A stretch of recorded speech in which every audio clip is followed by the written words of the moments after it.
think there's two major reasons for doing this. One is in a democratic system or in a modern world, it requires informed citizens on a broad range of issues and areas of ideas. We have power, but increasingly we're clueless how to wield that properly. And we have knowledge, but not the virtue to guide it. And so I think one of the greatest needs we have is informed people with critical thinking skills that can actually engage and move the modern world, not simply follow its trends, but actually change and generate new trends. This kind of creative capacity. One of my favorite philosophers, John Dewey, said that democracy has to be born anew every generation, and education is its midwife.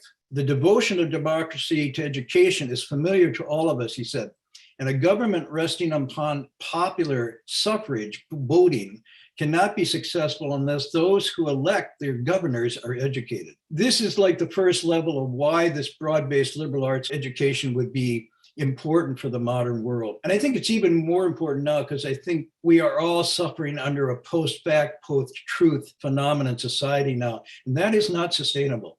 But there's another reason I would bring this up, and I think this has to do with more the personal rather than the public. And this is what drew me to a liberal arts education when I was 16 and 17, and I still think it holds. Meaning, value, purpose, joy, and a rich and curious, fulfilling life. All that matters to becoming a person. Current around the world right now, you can see there's millions of people who are rethinking how they work and live, and mostly of your generation. How to balance, get these two in line. In the United States, the term is the Great Resignation.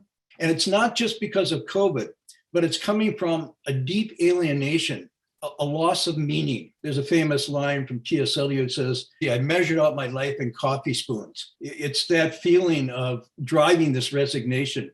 Also, those of you familiar with China, there's something called the lie flat movement. It's about opting out, people not buying in to the system.